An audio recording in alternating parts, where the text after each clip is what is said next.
Today, I'm going to discuss about the ILO Declaration of Philadelphia, which is a part of AEC Commerce and Management students. So, before moving on to the detailed description of Declaration of Philadelphia, I'm going to tell about ILO. ILO നമുക്കെല്ലാവർക്കും അറിയാം, international labour organisation എന്നാണ് ILOൻ്റെ full form. ഒരു UN-ൻ്റെ ഒരു specialised ഏജൻസിയാണ് ILO. It actually focuses on labour rights, അതേപോലെ ലേബേഴ്സിൻ്റെ social protection, പിന്നെ അവരുടെ working കണ്ടീഷൻസിൽ നടത്താൻ ഉദ്ദേശിക്കുന്ന ഇമ്പ്രൂവ്മെൻറ്റ്, അതിനെയൊക്കെ ഫോക്കസ് ചെയ്തുകൊണ്ട് ഉള്ള ഒരു സ്പെഷ്യലൈസ്ഡ് ഏജൻസി ഓഫ് UN, ഒരു ഓർഗനൈസേഷനാണ് ILO എന്ന് പറയുന്നത്. ILO തുടക്കം കുറിച്ചത് എസ്റ്റാബ്ലിഷ് ആയിട്ട് വന്നത് 1919 ILOനെ പറ്റി പറയുകയാണെങ്കിൽ അതിൻ്റെ ഒരു എയിം എന്ന് പറയുന്നത് in order to promote the social and economic justice and human rights of labours, ആ രീതിയിൽ വേണ്ടി പറയാം. ലേബേഴ്സിന് വേണ്ടിയിട്ടായിട്ടുള്ള ഒരു സ്പെഷ്യലൈസ്ഡ് ആയിട്ടുള്ള ഒരു ഓർഗനൈസേഷനാണ് ILO എന്ന് പറയുന്നത്. അപ്പോൾ ഡിക്ലറേഷൻ ഓഫ് ഫിലാഡൽഫിയനെ പറ്റിയിട്ടാണ് ഇനി അടുത്തത് പറയാൻ പോകുന്നത്. So this is the foundational document of ILO, international labour ഓർഗനൈസേഷൻ്റെ ഒരു ഫൗണ്ടേഷണൽ ഡോക്യുമെൻ്റ് ആണ് ഏത് ഡിക്ലറേഷൻ ഓഫ് ഫിലാഡൽഫിയ എന്നത്.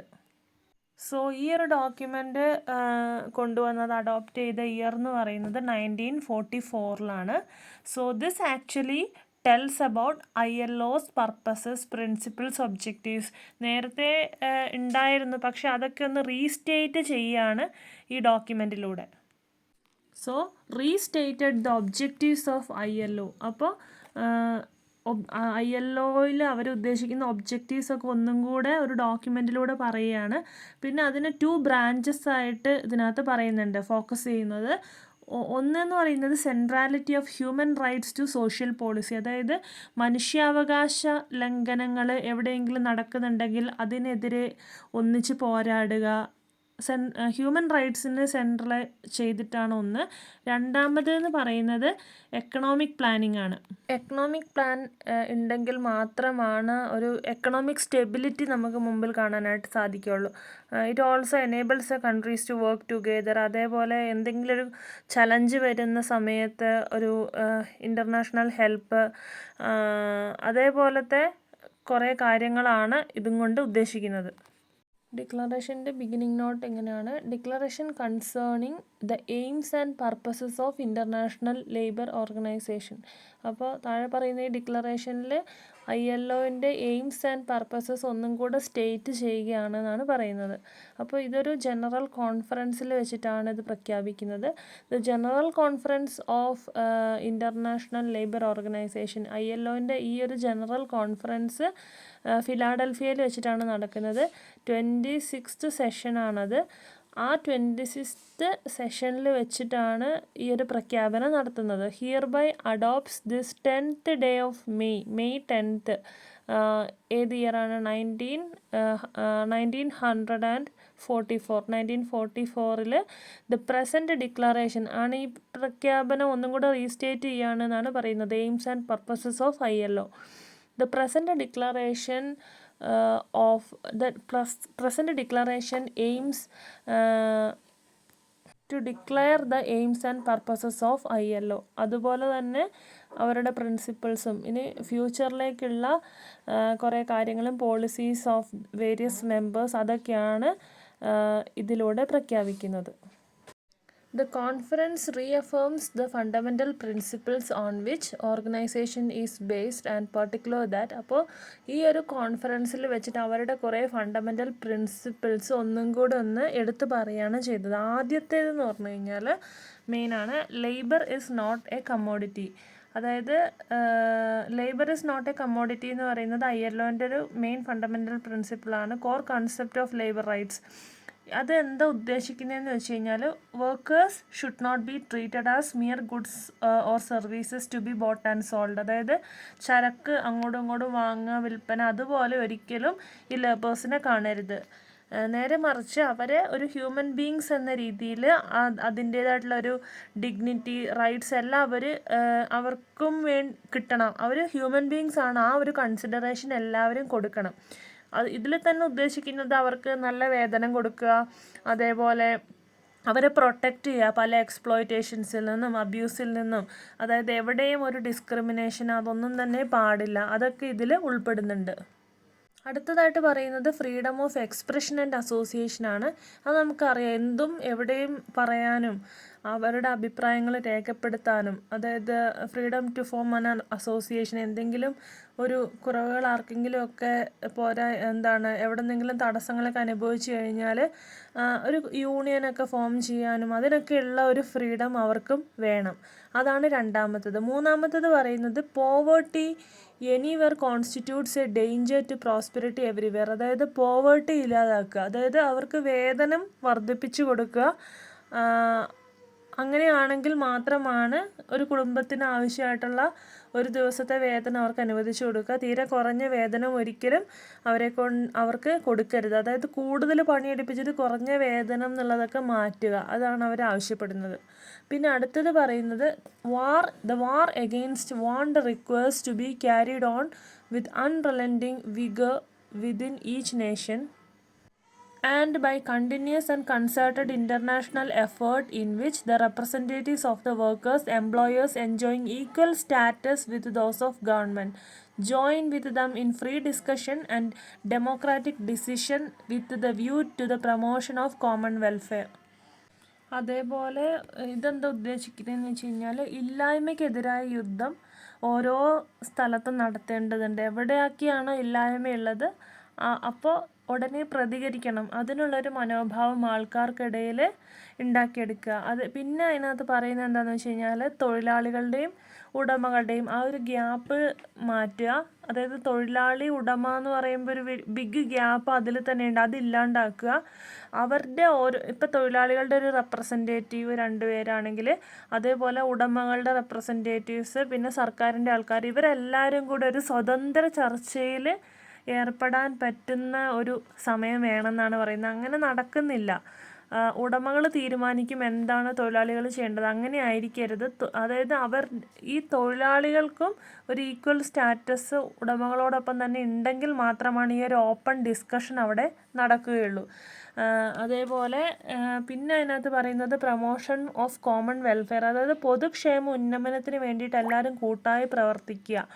ഇതൊക്കെയാണ് അവരുടെ മെയിനായിട്ടുള്ള എയിംസിൽ ചിലതായിട്ട് പറയുന്നത്. നെക്സ്റ്റ് പാർട്ടിൽ പറയുന്നത് believing that experience has fully demonstrated the truth of the statement in the constitution of ILO that the lasting peace can be established only if it is based on social justice. The conference reaffirms that. അതായത് ഇവർ പറയുന്നത് ഒരു social justice കൊണ്ടുവന്നാൽ മാത്രമാണ് ഒരു മൊത്തത്തിലൊരു common piece attain ചെയ്തു എന്ന് പറയാൻ കഴിയുള്ളൂ. സോഷ്യൽ ജസ്റ്റിസ്, കോമൺ പീസ് എന്ന് ഉദ്ദേശിക്കുന്നത് ഈ തൊഴിലാളികളെയും കൂടെ അവർക്കും കൂടെ ഒരു ടെൻഷൻ ഫ്രീ ആയിട്ടുള്ള ഒരു അറ്റ്മോസ്ഫിയർ ക്രിയേറ്റ് ചെയ്യുക. അതാണ് അവർ ഉദ്ദേശിക്കുന്നത്. അപ്പോൾ കോൺഫറൻസിൽ കുറച്ച് കാര്യങ്ങൾ പറയുന്നത് എന്താണെന്ന് വെച്ച് കഴിഞ്ഞാൽ ആയിട്ട് പറയുന്നത് all human beings irrespective of race, creed or sex have the right to pursue both their material well-being and their spiritual development in conditions of freedom and dignity and of economic security and equal opportunity. അതായത് എല്ലാ മനുഷ്യർക്കും, അതായത് ഏത് മതം ആയിക്കോട്ടെ, ഏത് raise ആയിക്കോട്ടെ, ഏത് ജെൻഡർ ആയിക്കോട്ടെ, അതൊന്നും കണക്കിലെടുക്കാതെ എല്ലാവർക്കും ഒരു ഫ്രീ ആയിട്ടൊരു ഈക്വാലിറ്റി, അതേപോലെ എക്കണോമിക് സെക്യൂരിറ്റി, എല്ലായിടത്തും തുല്യ അവസരം, അതെല്ലാം എല്ലാ മനുഷ്യർക്കും കിട്ടാനൊരു അവകാശമുണ്ട്. ഈ ഓൾ ഹ്യൂമൻ ബീങ്സിൽ ഈ ലേബേഴ്സിനെയും അവരെയും കൂടെ കാണണം. അവരെ കാണുന്നില്ല എന്നുള്ള ഒരു കാഴ്ചപ്പാടുണ്ട്, അത് മാറ്റിയെടുക്കണം എന്നാണ് അവർ പറയുന്നത്. ബിയിൽ പറയുന്നത് the attainment of conditions in which this shall be possible must constitute the central aim of national and international policy. അപ്പോൾ ഈ മേലെ പറഞ്ഞ ഈ കാര്യങ്ങൾ എല്ലാം സാധ്യമാകുന്ന വ്യവസ്ഥകൾ ഇനി കൊണ്ടുവരിക, അതില്ലെങ്കിൽ അതൊക്കെ ഗവൺമെൻറ് കൊണ്ടുവരിക എന്നത് ഈ ILOൻ്റെ ഒരു സെൻട്രൽ എയിമായിട്ടാണ് അവർ പറയുന്നത്. അടുത്തതായിട്ട് പറയുന്നത് all national and international policies and measures in particular those of an economic and financial character should be judged in this light and accepted only in so far as they may be held to promote and not to hinder the achievement of fundamental objective. അപ്പോൾ ഇതുവരെയുള്ള എല്ലാ ദേശീയമായിട്ടുള്ളതും international ആയിട്ടുള്ള ഒരുപാട് പോളിസീസും മെഷേഴ്സും ഒത്തിരി ഇന്ന് നിലവിലുണ്ട്. Okay, അപ്പോൾ financial ആയിട്ടുള്ള കാര്യങ്ങളെ പറ്റിയിട്ടുള്ള റൂൾസ് അങ്ങനെ ഒത്തിരി കാര്യങ്ങളുണ്ട്. അപ്പോൾ അതൊക്കെ ഒന്നും കൂടെ ജഡ്ജ് ചെയ്യണം. ഈ തൊഴിലാളികൾക്ക്, ഈ ലേബർ റൈറ്റ്സിനെ ഹിൻഡർ ചെയ്യുന്ന രീതിയിൽ, അവരെ ലേബേഴ്സ് എന്നുള്ള രീതിയിൽ, ഒരു കമ്മോഡിറ്റി എന്നുള്ള രീതിയിൽ കാണുക എന്നത് വെച്ചിട്ട് എന്തെങ്കിലുമൊക്കെ ഉണ്ടോ എന്ന് പരിശോധിക്കണം. എല്ലാവരും ഈക്വൽ സ്റ്റാൻഡ് എന്നുള്ള രീതിയിലുള്ള ലോസ് നിലനിർത്തുക, ബാക്കിയുള്ളതിനെ ഒന്ന് മാറ്റി ഒരു ഈക്വൽ സ്റ്റാൻഡ് വരുന്ന രീതിയിലുള്ള റൂൾസൊക്കെ ആയിട്ട് മാറ്റുക എന്നുള്ള രീതിയിലാണ് അവർ പറയുന്നത്. അതായത് എന്ത് നിയമം ആയിക്കോട്ടെ അത് ലേബേഴ്സിൻ്റെ നേട്ടത്തിന് തടസ്സമാവാത്ത രീതിയിലുള്ളതാണ് എന്ന് ഉറപ്പ് വരുത്തുക. ഇനി അങ്ങോട്ടേക്കുള്ള റൂൾസ് ആണെങ്കിലും അത് മാത്രമാണ് അംഗീകരിക്കാനായിട്ട് പാടുള്ളൂ എന്നാണ് പറയുന്നത്. പിന്നെ അവർ പറയുന്നത് എന്താണെന്ന് വെച്ച് കഴിഞ്ഞാൽ, ഞാനത് വായിക്കുന്നില്ല, എന്താണെന്ന് വെച്ച് കഴിഞ്ഞാൽ ഈ ILO ഏൽപ്പിച്ചിട്ടുള്ള കുറേ കാര്യങ്ങളുണ്ട്. ഇപ്പോൾ പറഞ്ഞിട്ടുള്ള കുറേ ഒബ്ജക്റ്റീവ്സ് ഉണ്ട്. അത് അവർ കുറേ കാര്യങ്ങൾ കൊണ്ടുവരണം എന്ന് പറഞ്ഞു. അത് നിറവേറ്റുന്നതിൽ ഗവൺമെൻറ്റിൻ്റെ ഭാഗത്ത് നിന്ന് ഒരു നടപടി ഉണ്ടാവണം എന്നാണ് പറയുന്നത്. ഓക്കെ, അപ്പോൾ ഇവർ കുറേ അതിൽ എല്ലാ കാര്യങ്ങളും അംഗീകരിക്കണം എന്നാണ് അവർ പറയുന്നത്. മെയിൻ ഫോക്കസ് കൊടുക്കുന്നത് ഈ സാമ്പത്തികമായിട്ടുള്ള ഘടകങ്ങൾക്ക്. അവർ എക്കണോമിക് സ്റ്റെബിലിറ്റീനെ വെച്ചിട്ട് കുറേ കാര്യങ്ങൾ പറഞ്ഞിട്ടുണ്ടായിരുന്നു. അത് എത്രയും പെട്ടെന്ന് തന്നെ നടപ്പിലാക്കുക എന്നുള്ള രീതിയിലാണ് പറയുന്നത്.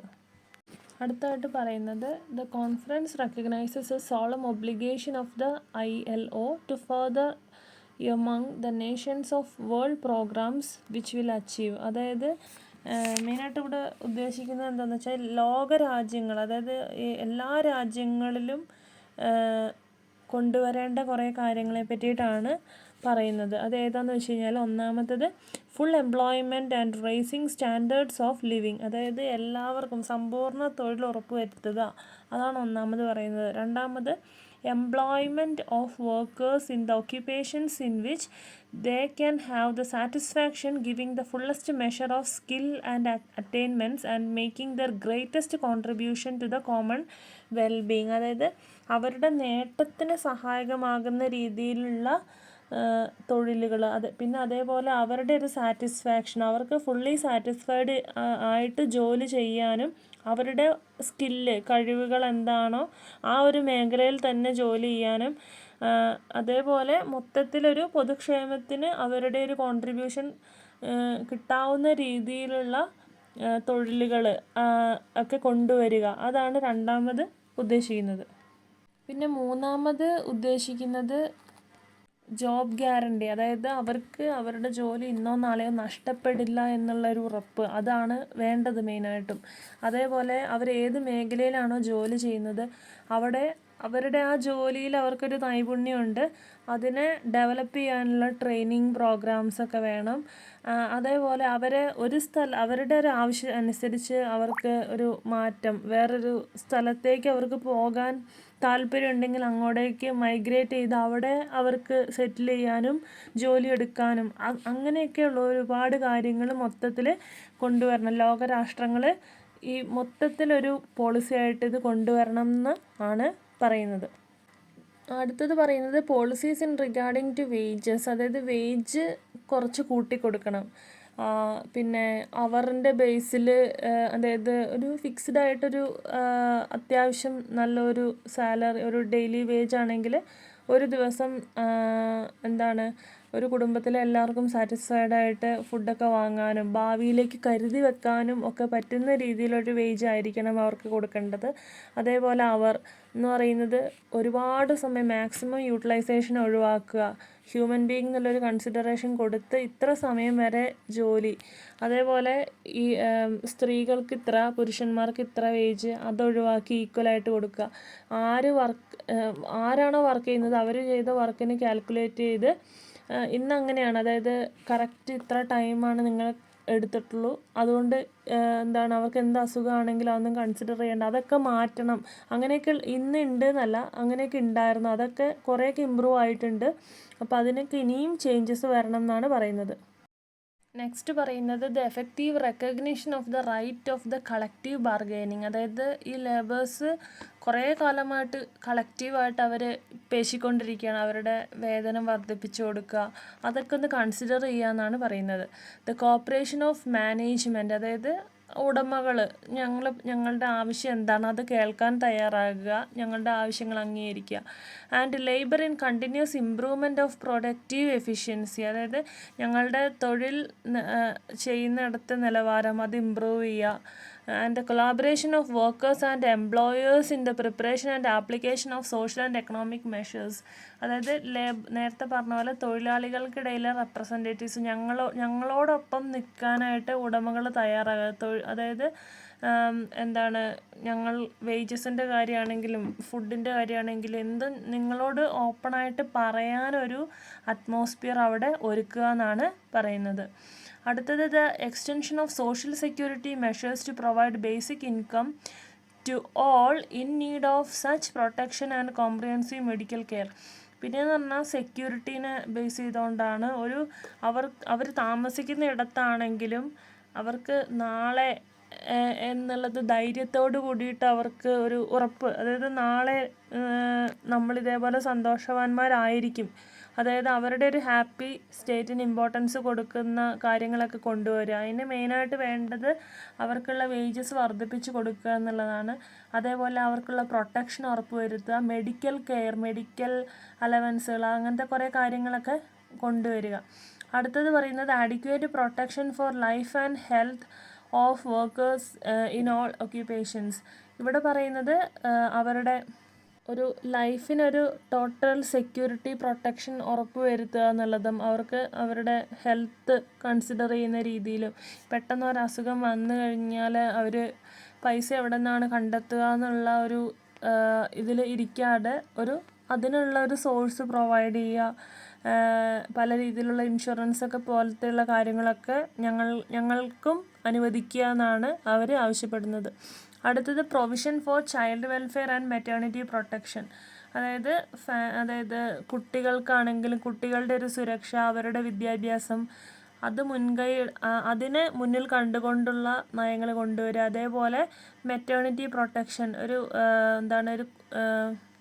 കുഞ്ഞുങ്ങളെ കെയർ ചെയ്യാനൊക്കെയുള്ളൊരു ടൈം, ജോലിക്ക് പോകാൻ സാധ്യമല്ലെങ്കിലും അവർക്കും ചെറിയ രീതിയിലുള്ള ഒരു വേജസ് എന്നല്ല ഒരു എമൗണ്ടൊക്കെ അവർക്കും കൊടുക്കുക എന്നാണ് ഇവിടെ ഉദ്ദേശിക്കുന്നത്. അടുത്തത് the provision for adequate nutrition, housing facilities for recreation of culture. അതായത് അവർക്ക് താമസിക്കാനുള്ള ഇടങ്ങൾ ഒരുക്കി കൊടുക്കുക. അതേപോലെ എഡ്യൂക്കേഷണൽ, വൊക്കേഷണൽ എല്ലാ ജോലി മേഖലകളിലാണെങ്കിലും ഒരു ഈക്വാലിറ്റി കൊണ്ടുവരിക. ഇതൊക്കെയാണ് അവരുടെ ആവശ്യങ്ങൾ. ഇതൊക്കെ അവർക്കിനി അങ്ങോട്ടേക്ക് അവർ ഉറപ്പ് വരുത്തുന്ന രീതിയിലായിരിക്കും അവരുടെ നിലപാടുകൾ എന്നാണ് ഈ ഒരു കോൺഫറൻസിൽ വെച്ചിട്ട് അവർ പ്രഖ്യാപിക്കുന്നത്. Next, confident that the fuller and the broader utilisation of world's productive resources necessary for the achievement of the objectives set forth in this declaration can be secured by effective international and national action, including measures to expand production and consumption to avoid severe economic fluctuations. അതായത് ഇവിടെ ഉറപ്പ് പറയുകയാണ്, അതായത് അവർ ഭയങ്കര അധികം confident ആണ്. എന്താണെന്ന് വെച്ച് കഴിഞ്ഞാൽ ഒരു നാഷണൽ ഇൻ്റർനാഷണൽ ആക്ഷൻ ഇവരുടെ ഓരോ പോളിസിക്കും നേരെ എടുക്കുകയാണെങ്കിൽ അവർക്ക് ഉറപ്പുണ്ട്, അതായത് ഒരു വലിയൊരു അച്ചീവ്മെൻറ്റ് തന്നെ ആയിരിക്കും എന്നുള്ള രീതിയിൽ. ഒരു പ്രൊഡക്ഷൻ, കൺസംഷൻ ഇതിലൊക്കെയുള്ളൊരു ഇമ്പ്രൂവ്മെൻറ്റ് മൊത്തത്തിൽ സംഭവിക്കും. അതായത് ലേബേഴ്സിൻ്റെ ഒരു പീസ്ഫുൾ സ്റ്റേറ്റ് അത് ഉറപ്പ് വരുത്തുന്ന രീതിയിൽ കൂടെ നാഷണൽ ആൻഡ് ഇൻ്റർനാഷണൽ ആക്ഷൻസ് എടുക്കണം എന്നുള്ള രീതിയിലാണ് പറയുന്നത്. പിന്നെ പറയുന്നത് എന്താണെന്ന് വെച്ച് കഴിഞ്ഞാൽ, അതായത് വികസിത രാജ്യങ്ങളുണ്ടാവും, എക്കണോമിക്കായിട്ടും എല്ലാം കൊണ്ടും ഡെവലപ്ഡ് ആയിട്ടുള്ള കൺട്രീസ് ഉണ്ടാവും. അപ്പോൾ അവിടെയൊക്കെ ഇതേപോലത്തെ പ്രൊഡക്ട്സ് അതിൻ്റെ ഒരു world prices for primary products അതിൻ്റെയൊക്കെ ഒരു ഹൈ ലെവലിൽ നിൽക്കുന്ന ഒരു സ്റ്റേറ്റ് ഉണ്ടെങ്കിൽ അതെല്ലാവരെയും തന്നെ ഹെൽപ്പ് ചെയ്യും എന്നാണ് പറയുന്നത്. ഒരു ഇൻ്റർനാഷണൽ ട്രേഡ് ഒക്കെ പ്രോത്സാഹിപ്പിക്കുന്നതിനും ലേബേഴ്സിൻ്റെ ജോബിൻ്റെ ഒരു സെക്യൂരിറ്റിക്കും എല്ലാം കൊണ്ടും സഹായകരമാണ് എന്നുള്ള രീതിയിൽ അവർ പറയുകയാണ്. അതായത് ആഗോളമായിട്ടുള്ള ഓരോ പ്രൊഡക്ട്സിൻ്റെ വില അതൊക്കെ ഒരു ഹൈ ലെവലിൽ തന്നെ നിൽക്കുന്ന രീതിയിലുള്ള നയങ്ങളെ കൊണ്ടുവരിക. ലാസ്റ്റായിട്ട് പറയുന്നത് ഈ കോൺഫറൻസിൽ അവർ പ്ലെഡ്ജ് ചെയ്യുന്നുണ്ട്. എന്താണെന്ന് വെച്ച് കഴിഞ്ഞാൽ ILOൻ്റെ ഒരു ഫുൾ കോപ്പറേഷൻ ഉണ്ടാവും. അതായത് വേൾഡ് വൈഡുള്ള പല അതായത് അതർ ഓർഗനൈസേഷൻസായിട്ടും അതേപോലെ ഇൻ്റർനാഷണൽ ബോഡീസൊക്കെ ആയിട്ടും ഇവർ ചർച്ച നടത്തും. In order to attain these rights. ഇവർ ഈ നേരത്തെ പറഞ്ഞിട്ടുള്ള ഓരോ കാര്യങ്ങളും ഇവിടെ നടപ്പിലാവുന്നതിന് വേണ്ടിയിട്ട് അവർ എന്തും തന്നെ ചെയ്യും എന്നുള്ള രീതിയിലാണ് അവർ പറയുന്നത്. അതായത് തൊഴിലാളികളുടെ ഹ്യൂമൻ ബീങ്സ് അവരുടെ health, education, wellbeing of all people എല്ലാം നല്ല രീതിയിൽ കൊണ്ടുവരാനായിട്ട് അവർ മാക്സിമം ശ്രമിക്കും എന്നാണ് അവർ പറയുന്നത്.